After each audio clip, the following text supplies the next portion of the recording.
BCom part 1 या BCom semester 1 के मेरे युवा छात्रों, जैसा कि पिछले वीडियो में मैंने आपको यह बता दिया था कि वित्तीय लेखांकन के अंतर्गत हमें कौन कौन से चैप्टर पढ़ने हैं। उन सभी अध्यायों में से मैंने कहा था कि सबसे पहले हम लोग साझेदारी का विघटन चैप्टर पढ़ने जा रहे हैं। उसका खास वजह मैंने ये कहा था कि इसके संदर्भ में कुछ चीज़ें आप सेकेंड ईयर में जानते हैं, इसलिए इस चैप्टर से शुरुआत करना आपके लिए ज़्यादा आसान होगा, क्योंकि इसे समझने में आसानी होगी। तो अभी हम लोग जो चैप्टर पढ़ने जा रहे हैं उस चैप्टर का नाम है साझेदारी फर्म का विघटन। साझेदारी फर्म का विघटन को इंग्लिश में हम लोग कहते हैं dissolution of a partnership firm.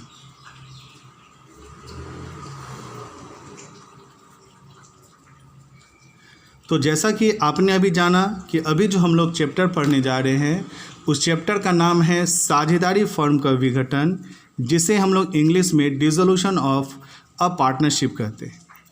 इस अध्याय को आगे समझने से पहले 2-3 मुख्य बातें हैं जिसे आपको जानना ज़रूरी है।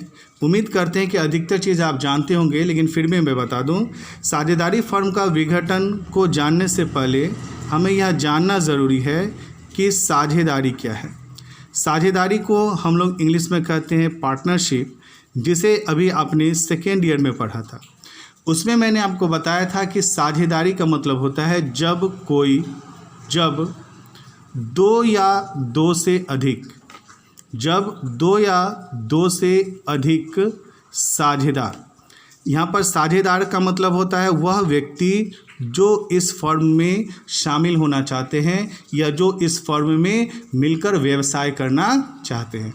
तो यहाँ पर लिखा गया जब 2 या 2 से अधिक व्यक्ति में मैं लिख सकता था, लेकिन वह व्यक्ति जो इस साझेदारी व्यवसाय में शामिल होते उसे हम क्या कहते हैं, साझेदार। इसलिए लिखा मैंने कि जब 2 या 2 से अधिक साझेदार, अब ब्रैकेट में लिख सकते हो व्यक्ति, जब 2 या 2 से अधिक व्यक्ति आपसी समझौते के तहत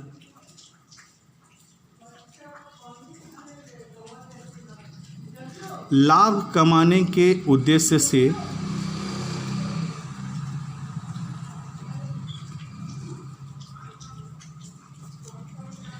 एक साथ व्यवसाय करने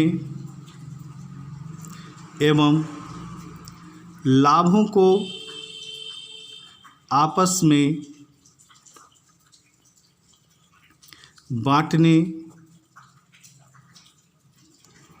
के लिए व्यवसाय करते हैं, तो उसे हम साझेदारी यानी कि पार्टनरशिप कहते हैं। चूँकि आप बीकॉम के स्टूडेंट हो तो यह अच्छे तरह से जानते हो कि व्यवसाय यानी कि बिजनेस क्या है।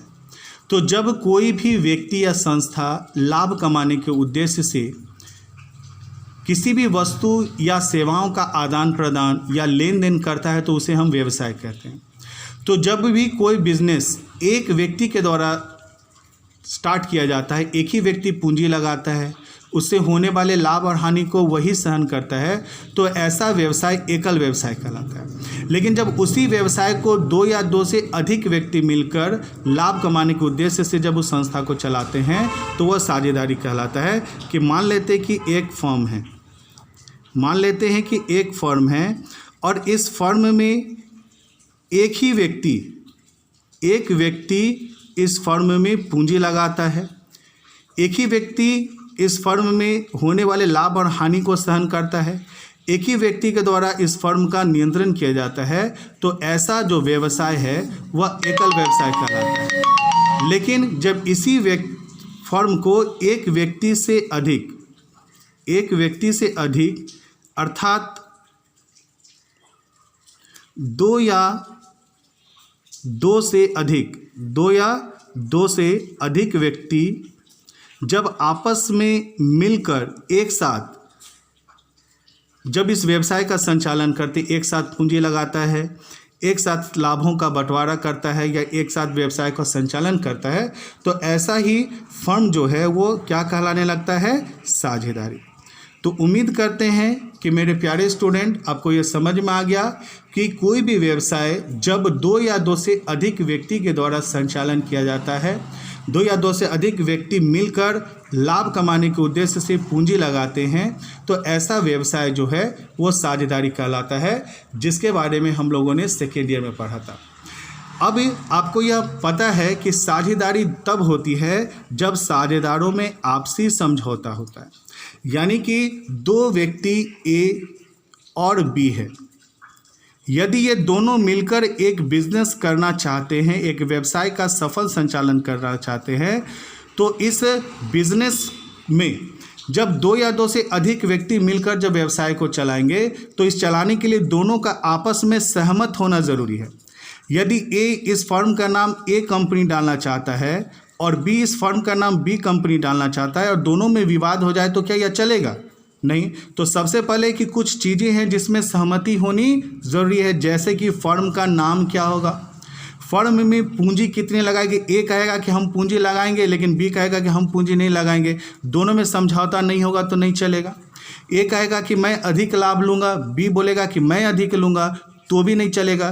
तो इसका मतलब है कि लाभों के संदर्भ में समझौता होना चाहिए, नाम के संदर्भ में समझौता होना चाहिए, फर्म क्या चीज़ का व्यवसाय करेगा। एक व्यक्ति कहेगा कि हम किताब की दुकान करो, दूसरा कहेगा साइकिल का शोरूम खोलो, तो चलेगा नहीं। तो व्यवसाय की प्रकृति क्या होगी? तो एक तरह से देखा जाए कि जब दो या दो से अधिक व्यक्ति लाभ कमाने के उद्देश्य से एक फर्म का संचालन करने के लिए स्टार्ट करते हैं, तो वह साझेदारी कहलाता है। लेकिन साझेदारी का निर्माण तब होता है जब दोनों में समझौता होगा। अगर दोनों में समझौता ही नहीं होगा तो फिर ये अलग हो जाएगा और ये अलग हो जाएगा। यानी कि साझेदारी का जो सबसे पहला आधार होता है, जो पहला नींव होता है, वह नींव क्या होता है? समझौता। जब दो या दो से अधिक साझेदार आपस में समझौते के तहत किसी व्यवसाय को करना प्रारंभ करते हैं, तो यह व्यवसाय साझेदारी कहलाती है। अर्थात साझेदारों में समझौता होना ज़रूरी है। आप कहोगे सर अगर ये दोनों में समझौते खत्म हो जाए, दोनों में समझौता खत्म हो जाए, दोनों ही समझौते को नहीं मानेगा और आपस में विवाद हो जाएगा, तो अगर विवाद की स्थिति में क्या होगा? तो फर्म, जब विवाद होगा तो फर्म बंद हो जाएगा ना। तो ये जो फर्म बंद हो जाएगा, ये बंद होना ही क्या कहलाता है? विघटन कहलाता है। लेकिन विघटन का मतलब केवल ये नहीं है कि जब समझौतों में साझेदारों में विवाद होगा तभी बंद होगा। बंद होने के और अन्य कारण हैं कि मान लेते कि ए और बी किसी खास काम के लिए एक साथ मिलकर व्यवसाय करना चाहा, लेकिन उस काम की समाप्ति जैसे ही हो जाएगी तो स्वाभाविक है, जैसे कार्य समाप्त हो गया तो समझौते भी समाप्त हो गए, यानी कि काम खत्म, तो फर्म का विघटन हो जाएगा। जो भी लाभ है, जो भी संपत्ति है, वो आपस में बांट लेंगे, जो दायित्व है उसका भुगतान कर लेंगे। तो इस तरह से हम लोगों ने जाना कि समझौता पर ही साझेदारी टिकी होती है, और समझौते में अगर विवाद हो जाए, समझौते अगर खत्म हो जाए तो फर्म का विघटन हो जाएगा। लेकिन यहाँ पर एक चीज़ और हमें यह समझने की ज़रूरत है कि समझौते का परिवर्तन होना या समझौते का खत्म होना ही विघटन नहीं कहलाता है। इसलिए हम यहाँ पर दो शब्दों को समझेंगे। एक होता है पुनर्गठन, एक होता है पुनर्गठन, ठीक है, और दूसरा होता है विघटन। तो विघटन को हम लोग इंग्लिश में कहते हैं डिसोल्यूशन, जिसे अभी हम लोग को पढ़ना है, और पुनर्गठन को हम लोग बोलते हैं रिकंस्ट्रक्शन।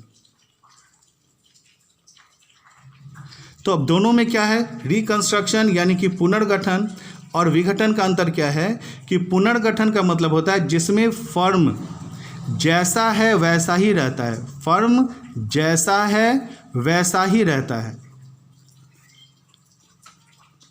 केवल समझौते में परिवर्तन हो जाता है, केवल समझौता में परिवर्तन होता है।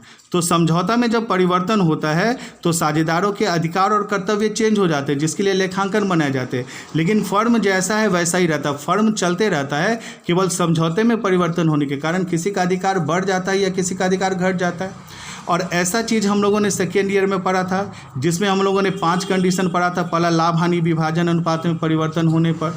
दूसरा पढ़ा था कोई भी साझेदार के प्रवेश होने पर। तीसरा पढ़ा था किसी भी साझेदार के अवकाश ग्रहण करने पर। चौथा पढ़ा था किसी भी साझेदार की मृत्यु हो जाने पर। पांचवा पढ़ा था कि 2 या 2 से अधिक फर्मों का आपस में समामेलन की स्थिति में। तो ये सारी चीज़ें जो है हम लोगों ने सेकेंड ईयर में पढ़ा था। तो सेकेंड ईयर में जब हम लोगों ने पढ़ा था तो देखा था कि फर्म जैसा है वैसा ही चलते रहता है, केवल इन कारणों से साझेदारों के अधिकार और कर्तव्यों में परिवर्तन हो जाता है। लेकिन अभी हमें पढ़ना है साझेदारी फर्म का विघटन। तो जब फर्म का विघटन होता है तो समझौते के समाप्ति के साथ साथ फर्म भी क्या हो जाता है, बंद हो जाता है। फर्म भी बंद हो जाता है, तो ये कहलाता है विघटन। तो अभी जो आप लोगों को सेमेस्टर 1 में यानी कि बीकॉम पार्ट 1 में जो पढ़ना है वो समझ में आ गया कि हमें जो बीकॉम पार्ट 1 में पढ़ना है वो पढ़ना है डिसोल्यूशन। डिसोल्यूशन में क्या होता है कि फर्म ही क्या हो जाती, बंद हो जाती। और फर्म बंद होने का मैंने वजह बतलाया कि एक तो विवाद की स्थिति उत्पन्न हो गई और कोई भी साझेदार अब मिलकर काम करना नहीं चाहता है तो फर्म की समाप्ति हो जाएगी। दूसरा क्या हो सकता है कि लोग आपस में भी किसी खास काम के लिए फर्म का निर्माण किया समझौते, जैसे वो कार्य पूरा हो जाएगा तो समझौता खत्म हो गया, यानी कि साझेदारी फर्म का विघटन हो जाएगा। जो भी लाभ, जो भी संपत्तियां या दायित्व है साझेदार आपस में बांट लेंगे, खत्म हो जाएगा। तो इस तरह से ये कभी कभी ऐसा होता है कि फर्म को या सरकार भी कभी कभी अगर ये कुछ ऐसा काम कर लिया है या यह कुछ अच्छी काम कर लिया जिसको कंपनी में, तो कुछ ऐसी स्थितियां भी उत्पन्न हो जाती है जिस समय सरकार भी आदेश देती है कि फर्म को बंद करना। तो फर्म चाहे किसी भी कारण से बंद हो तो वह विघटन कहलाता है। तो विघटन का मतलब आपने समझा कि फर्म बंद हो जाएगी तो उसे हम विघटन कहेंगे। लेकिन फर्म चलता रहेगा और उसमें समझौते में परिवर्तन होगा तो वो रिकंस्ट्रक्शन यानी कि पुनर्गठन कहलाएगा। तो पुनर्गठन हम लोगों ने सेकेंड ईयर में पढ़ा था और अभी हम लोगों को जो सेमेस्टर 1 या बीकॉम पार्ट 1 में जो चीज़ पढ़ना है वो विघटन पढ़ना है, यानी साझेदारी फर्म का विघटन। और जब साझेदारी फर्म का विघटन होता है तो फर्म जो है बंद हो जाती है।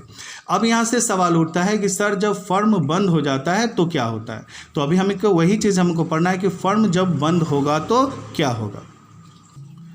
फर्म जब बंद होगा तो क्या होगा, इस स्थिति को समझने के लिए आप अपने मन पर ही विचार कर ले कि मान लेते कि आप ही एक फर्म में साझेदार हैं और वो फर्म बंद होने वाला है या फर्म बंद हो जाता है तो क्या होगा। तो जैसे ही फर्म बंद होगा तो क्या होगा कि ताला लगा दिए और घर अपना अपना जाइए, फर्म बंद हो गया। तो आप कहोगे नहीं सर, जब फर्म स्टार्ट हुआ था तो आपने क्या किया था। तो जब फर्म स्टार्ट हुआ था तो आपने पूंजी लगाई थी, ये लगाई थी। तो क्या फर्म जब शुरुआत हुआ तो आपने पूंजी लगाई, तो क्या बंद हो गया तो केवल ताला लगाएंगे और बोलेंगे फर्म बंद हो गया जाइए, तो नहीं। तो आप कहेंगे भैया जब मैंने फर्म स्टार्ट करी थी तो पूंजी लगाई थी, तो जब वो पूंजी लगाई थी तो जब अब हम फर्म बंद करेंगे तो हमारा जो पूंजी लगा है वो पूंजी हमें क्या कर दो, वापस कर दो। तो आपको समझ में आ रहा है कि जब फर्म का विघटन होगा तो जितने साझेदारों ने पूंजी लगाई थी वो पूंजी की मांग करेगा। तो आप ही अब बताओ कि जब पूंजी की आप मांग करेंगे तो क्या ये पूंजी फर्म में रखा हुआ है, क्या इस फर्म में ही आपकी पूंजी रखी हुई है कि भाई एक अलमारी में रखा हुआ है, फर्म बंद हो रहा है, अपना अपना पूंजी लीजिए और घर जाइए। तो आप कहेंगे नहीं सर, जो ये पूंजी हमने लिया था उस फर्म में हमने निवेश कर दिया। तो निवेश में आपने क्या किया, तो आपने संपत्तियां खरीदी होगी, जैसे लैंड एंड बिल्डिंग लिया होगा जहां से व्यवसाय आप करें। आपने स्टॉक यानी कि सामान खरीदा होगा दुकानों को चलाने के लिए, आपने वहाँ पर फर्नीचर लगाए होंगे। तो इस तरह से देखा जाए कि जो साझेदार फर्म में प्रवेश पाता है तो पूंजी लाता है, तो जब फर्म का विघटन यानी जब फर्म बंद हो जाएगी तो वह अपनी पूंजी की मांग करेगा। लेकिन क्या इसकी पूंजी फर्म में रखी हुई है, तो आप स्वयं कहोगे सर फर्म में तो नहीं रखा है। इस फर्म के जो पूंजी लगाया उससे भूमि, भवन, फर्नीचर, स्टॉक, माल खरीद लिया गया है, सभी चीज़ों में निवेश कर दिए। अब जब निवेश कर दिए हैं तो उसे तुरंत पूंजी नहीं मिलेगा। तो अब पूंजी कैसे वापस से मिलेगा? तो इसका मतलब है कि जितनी भी संपत्तियां हैं उन संपत्तियों को होगा। तब ये कहा जाएगा कि मान लेते हैं कि 3 साझेदार ए है, बी है और सी है। अब अगर ए और बी सी है जो फर्म की विघटन करना चाहता है, तो अब यहाँ पर ये कहेगा कि भाई यहाँ लैंड है, बिल्डिंग है, स्टॉक है, फर्नीचर। ए बोलेगा कि हम भूमि लेंगे, तो आपस में क्या हो जाएगा? विवाद। क्यों विवाद हो जाएगा? ए कहेगा हम भूमि लेंगे, तो बी बोलेगा हम लेंगे, सी बोलेगा हम नहीं लेंगे, हमको स्टॉक चाहिए, तो आपस में विवाद होगा। तो इस विवाद की स्थिति से बचने का एक साधारण सा तरीका है कि भैया जितना भी भूमि है, जितने भी स्टॉक है, जितनी भी संपत्तियां हैं, सभी संपत्तियों को आप क्या कर दीजिए? बेच दीजिए। तो इसका सिंपल सा उदाहरण है कि सभी संपत्तियों को क्या कर दिया जाए? बेच दिया जाए। ऐसी स्थिति में कभी कभी कोई साझेदार यह भी कह सकता है कि भैया अगर आप इस भूमि को बेच रहे हैं तो भूमि को बेचने का कीमत कितना है? 1 लाख। तो कह सकता है कि भैया कि हम इस भूमि को बेचो मत, 1 लाख रुपया हम ही से ले लो। तो 1 लाख रुपया हम ही से ले लो तो भी तो वो बिक रही ना हुआ। या तो इस 1 लाख रुपए में भूमि को हम किसी और को बेचें, या 1 लाख रुपया में हम ए को दें, तो भी तो यह बिक ही रहा है। तो हर स्थिति में आपने जाना कि जब भी साझेदारी फर्म का विघटन होगा तो उसका सिंपल सा उपाय है कि सभी साझेदार अपनी पूंजी की मांग करेंगे। लेकिन पूंजी फर्म में स्थिर तो है नहीं जहाँ से निकाल कर दे दिया जाए, वो पूंजी विनियोग हो चुका है व्यवसाय में। तो क्या करना होगा? तो सबसे पहला काम यही करना होगा कि जितनी भी संपत्तियाँ हैं सभी संपत्तियों को क्या कर दिया जाएगा? बेच दिया जाएगा। अगर उसी संपत्तियों में से अगर कोई साझेदार लेना चाहे तो मूल्य देकर के उस संपत्तियों को ले सकता है। फिर आपको यह अच्छे तरह से मालूम है, चूंकि आप सेकेंड बीकॉम में चले गए हैं, तो आप जानते हैं कि बिजनेस में जितनी भी संपत्तियां होती है उतनी ही आपके क्या होते हैं? दायित्व भी होते हैं। तो भैया जब आप एक फर्म बंद करोगे तो सारी संपत्तियों को जब तुम बेचना स्टार्ट करोगे, यह खबर बाजार में फैलेगा, और जब यह खबर बाजार में फैलेगा तो जितने भी दायित्व हैं, दायित्व का मतलब होता है कर्ज, दायित्व का मतलब होता है उधार, दायित्व का मतलब होता है ऋण।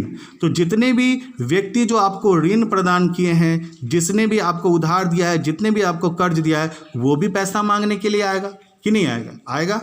तो बस वही चीज़ यहाँ पर हो गया कि जब फर्म का बंद होगा तो क्या करना होगा? तो जब भी फर्म बंद होगा तो आप जवाब देंगे कि सर सबसे पहले सभी संपत्तियों को बेच दिया जाए।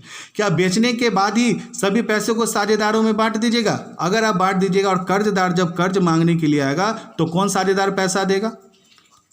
तो विवाद उत्पन्न हो जाएगा। ए बोलेगा तुम दो, बी, तो आपस में झगड़ा हो जाएगा फिर से। इसलिए जो समझदारी यह कहती है कि आप जब फर्म बंद हो रही है, जब फर्म विघटन हो रही है, तो सबसे पहला काम आप ये कीजिए कि सभी संपत्तियों को पहले बेच दीजिए। बेचने के बाद जितने भी कर्ज उधार या ऋण है उन सभी कर्ज उधार या ऋण को आप चुका दीजिए। तब जाकर के यानी कि जितनी भी एसेट्स का रियलाइजेशन यानी संपत्तियों की वसूली से जो पैसा आया उसमें से लायबिलिटीज जितने भी है उसको आप क्या कर दीजिए? पेमेंट कर दीजिए। तो लायबिलिटीज को पेमेंट करने के बाद जो शेष यानी कि बैलेंस आएगा, इस बैलेंस को क्या करना होगा? साझेदारों के बीच में बांटना होगा। साझेदारों के बीच में बांटा जाएगा। तो उम्मीद करते हैं कि मेरे प्यारे बच्चों आपको यह समझ में आ गया होगा कि जब भी साझेदारी फर्म का विघटन होता है तो फर्म पूर्ण रूपेण बंद हो जाती है, और जब फर्म बंद हो जाएगी तो भी सभी साझेदार अपनी पूंजी की मांग करेंगे, परंतु वो पूंजी संपत्तियों और दायित्वों में मिश्रित है। तो इसके लिए क्या करना होगा? कैसे पूंजी की वापसी की जाएगी? तो सबसे पहला आप काम करोगे कि संपत्तियों को बेचोगे। बेचने के बाद जितने भी कर्ज या उधार है उन सभी कर्ज या उधारों को चुकाओगे। इसलिए यहाँ पर लिखा कि सबसे पहले हम एसेट्स को रियलाइज करेंगे, यानी सभी संपत्तियों को हम वसूली करेंगे। उसके बाद जितने भी कर्ज या उधार है उसका हम पेमेंट कर देंगे। फिर उसके बाद जो बैलेंस बचेगा उस बैलेंस को साझेदारों के बीच क्या कर दिया जाएगा? बांट दिया जाएगा। तो इसी स्थिति के लिए कहा जाता है कि जब साझेदारी फर्म का विघटन होता है तो निम्नलिखित लेखांकन किए जाते हैं। और इसी चीज़ को हमको पढ़ना है कि जब साझेदारी फर्म का विघटन होगा तो हमें किन किन चीज़ों का कौन कौन से लेखांकन किए जाएंगे, यही चैप्टर का उद्देश्य है। तो मैंने आपको बताया कि जब भी साझेदारी फर्म का विघटन होगा तो निम्नलिखित लेखांकन किए जाते हैं। तो सबसे पहले लेखांकन में क्या होगा कि जब भी साझेदारी फर्म का विघटन होता है तो निम्नलिखित लेखांकन किए जाते हैं। क्या लेखांकन किए जाएंगे? तो जैसे ही फर्म का विघटन होगा तो हम सभी संपत्तियों को रियलाइज करेंगे, यानी सभी संपत्तियों को बेचेंगे, फिर उसे दायित्वों का भुगतान करेंगे, फिर जो शेष होगा वो साझेदारों के बीच में बांटा जाएगा। तो सभी संपत्तियों और दायित्वों को बेचने के लिए हम लोग सबसे पहला जो अकाउंट बनाते हैं उसको हम लोग बोलते हैं रियलाइजेशन अकाउंट। क्या कहते हैं? रियलाइजेशन अकाउंट, जिसको हम लोग हिंदी में कहते हैं वसूली खाता। तो उम्मीद करते हैं कि आपको यह समझ में आ गया कि साझेदारी फर्म का विघटन चैप्टर जब हम पढ़ेंगे तो हम लेखांकन जब बनाएंगे, यानी कि प्रश्न जब बनाएंगे, तो उस प्रश्न में आपको सबसे पहले रियलाइजेशन अकाउंट यानी कि वसूली खाता बनाया जाएगा। अब आपको यहाँ तक समझ में अभी आ गया कि वसूली खाता क्यों बनाया जाता है, तो आपको पता हो चुका है सभी संपत्तियों को बेचकर दायित्वों का भुगतान करने के लिए, जो शेष बचता है उसे साझेदारों के बीच बांटने के लिए। तो उम्मीद करते हैं इसे लिखने की ज़रूरत नहीं है कि रियलाइजेशन अकाउंट क्या है। तो रियलाइजेशन अकाउंट क्या है या रियलाइजेशन अकाउंट क्यों बनाया जाता है? तो सभी संपत्तियों को बेचकर दायित्वों का भुगतान करने के लिए और साझेदारों के बीच जो भी लाभ हुआ है या हानि हुआ उसे बांट देने के लिए। तो आप समझ गए कि इस चैप्टर में जो हम लोग सबसे पहला चीज़ पढ़ेंगे वो पढ़ेंगे रियलाइजेशन अकाउंट। रियलाइजेशन अकाउंट के बाद जो दूसरा पढ़ेंगे वो पढ़ेंगे कैपिटल अकाउंट यानी कि पूंजी खाता। तो सबसे पहले रियलाइजेशन अकाउंट में सभी संपत्तियों को हम बेचेंगे, फिर दायित्वों का भुगतान करेंगे, जो भी लाभ या हानि हुआ उसे साझेदारों के बीच में बांटेंगे। तो जब साझेदारी के बीच जब बांटेंगे तो उसको पूंजी भी रिटर्न करना होगा, लाभ और पूंजी।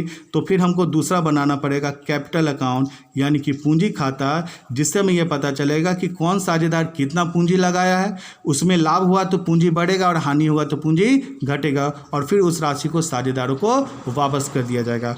और सबसे अंत में फिर हमें यह देखना होगा कि जितने भी हमने वसूली खाते या पूंजी खाता बनाया है उसका रोकर का मिलान हो गया है कि नहीं, यानी जितना भी पैसा आया और जितना भी पैसा गया वो हिसाब किताब बराबर हो गया या नहीं हो गया, ताकि किसी भी साझेदार के मन में कोई विवाद नहीं रहे। यानी कि अंत में हम हिसाब करेंगे कि भैया मेरे पास कहाँ कहाँ से पैसे आया और कहाँ कहाँ पैसे गए, और जितना आया वो उतना खत्म होना चाहिए, यानी बराबर। तब इसके लिए हम लोग अंत में कैश या बैंक अकाउंट बनाते हैं, जिसे हम लोग हिंदी में रोकड़ खाता कहते हैं।